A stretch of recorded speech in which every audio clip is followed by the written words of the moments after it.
Parliament ఎన్నికల వేళ మరోసారి మేడిగడ్డ వ్యవహారం తెలంగాణలో రాజకీయ ప్రకంపనలు రేపుతోంది. బీఆర్ఎస్ వర్సెస్ కాంగ్రెస్ పోటాపోటీ టూర్లు రాష్ట్ర రాజకీయాల్లో మరింత హీట్ పుట్టిస్తోంది. ఇన్నాళ్లు హస్తం నేతలు మేడిగడ్డ చుట్టూ చక్కర్లు కొట్టగా తాజాగా గులాబీ నేతలు కూడా చెలో మేడిగడ్డ అంటూ పయనమవడంతో తెలంగాణ రాజకీయాలకు మేడిగడ్డ అడ్డాగా మారింది. అసెంబ్లీ ఎన్నికల్లో అధికారాన్ని కోల్పోయిన గులాబీ నేతలు పార్లమెంట్ ఎన్నికల్లో అయినా తమ సత్తా చాటాలన్న కసిలో ఉన్నారు. ఈ మేరకే మేడిగడ్డపై చేస్తున్న ఆరోపణలను తిప్పికొట్టే ప్రయత్నంలో భాగంగా చలో మేడిగడ్డకు పిలుపునివ్వడంతో మరోసారి ప్రాజెక్టు ఫైట్తో రాజకీయ రగడ రాజుకుంది.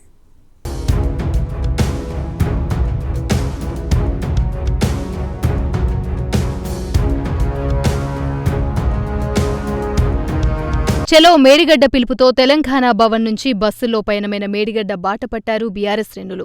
కావాలనే రాజకీయ ప్రయోజనాల కోసం రాద్ధాంతం చేస్తున్నారంటూ మండిపడుతున్న గులాబీ నేతలు మేడిగడ్డ అన్నారం ప్రాజెక్టులను పరిశీలించిన అనంతరం పవర్ ప్రజెంటేషన్ ఇవ్వనున్నారు. ఈ సందర్భంగా ట్విట్టర్ వేదికగా కాంగ్రెస్ పై విరుచుకుపడ్డారు కేటీఆర్. మళ్లీ తెలంగాణను ఎడారిగా మార్చేందుకు కాంగ్రెస్ కుట్ర చేస్తుందని ధ్వజమెత్తారు. సాంకేతిక లోపాల ద్వారా ఏర్పడిన చిన్న లోపాన్ని భూతద్దంలో చూపిస్తుందని నిప్పులు చెరిగారు. రైతుల ప్రయోజనాలను పక్కన పెట్టి రాజకీయ ప్రయోజనాల కోసమే ఇదంతా చేస్తుందని విమర్శించారు ఆయన. ప్రభుత్వం బాధ్యత వహించి వ్యవహరిస్తుందని ఫైర్ అయ్యారు. వారి నిజస్వరూపాన్ని బట్టబయలు చేసేందుకే చలో మేడిగడ్డ కార్యక్రమానికి పిలుపునిచ్చినట్టుగా తెలిపారు. ప్రజాధనంతో కట్టిన ప్రాజెక్టును పరీక్షించకుండా కూలిపోవాలని చూస్తున్న కాంగ్రెస్ కుతంత్రాన్ని నిలదీయడానికే చలో మేడిగడ్డ అని, బీఆర్ఎస్ పాలనలో పండగలా మారిన వ్యవసాయాన్ని మళ్లీ దండగలా మార్చే పన్నాగాన్ని పాతరేసి కాంగ్రెస్ మీద సంస్కృతి సమాధి కట్టేందుకే చలో మేడిగడ్డకు పిలుపునిచ్చినట్టు ఆయన ట్వీట్ చేశారు.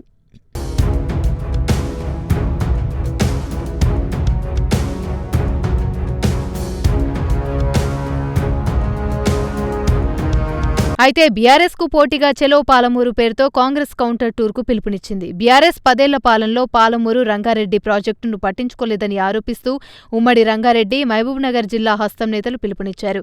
ఈ మేరకు కార్యక్రమంలో పాల్గొన్న మహబూబ్నగర్ కాంగ్రెస్ ఎమ్మెల్యేలు కరివెన రిజర్వాయర్ను సందర్శించారు. కరివెన ప్రాజెక్టు పూర్తి చేయకపోవడం బీఆర్ఎస్ సర్కార్ వైఫల్యమేనని మండిపడ్డారు ఆ పార్టీ నేత వంశీచంద్రెడ్డి. మరోపక్క చలో మేడిగడ్డపై వ్యంగ్యాస్త్రాన్ని సంధిస్తూ కల్వకుంట్ల కన్స్ట్రక్షన్ మేడిగడ్డ బాగా మేస్నవ్ బిడ్డ అనే క్యాప్షన్ను జోడించి పోస్టర్ను రిలీజ్ చేసింది. కుప్పకూలిన కారు, వెడలే షికారు అంటూ ఎద్దేవా చేశారు.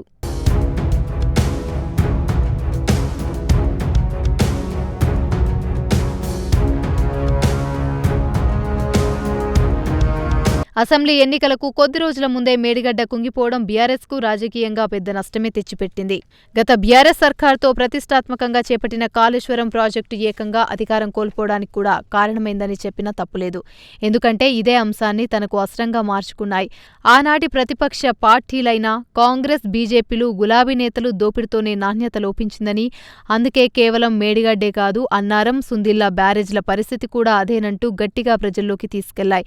కోట్ల మేర అవినీతికి పాల్పడిన ప్రాజెక్టు నాణ్యతను గాలికొదిలేశారని కేసీఆర్ సొంత తెలివితేటలు ప్రదర్శించి కాళేశ్వరం పేరుతో రాష్ట్ర ప్రజలను నిండా ముంచారని జోరుగా తమ ప్రచారాన్ని హోరెత్తించారు.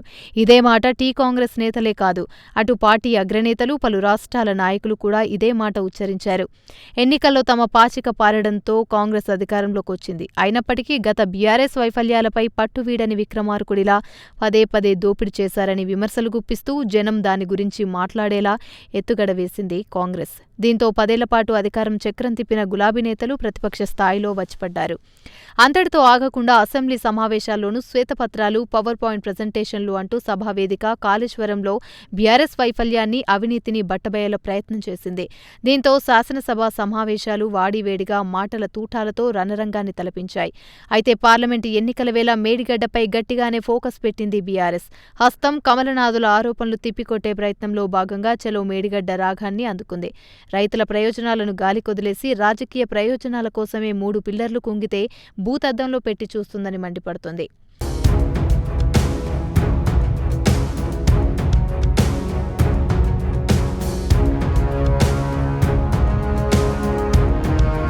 కాళేశ్వరం ఎత్తిపోతల్లో ఒకటైన మేడిగడ్డ బ్యారేజ్ గత ఏడాది అక్టోబర్ 21న భారీ శబ్దంతో కుంగిపోయింది. బ్యారేజ్ 20వ పిల్లర్ కుంగిపోవడం ఆందోళన కలిగించింది. కాంక్రీట్ నిర్మాణానికి క్రస్ట్ గేట్ల మధ్య పగుళ్లొచ్చాయి.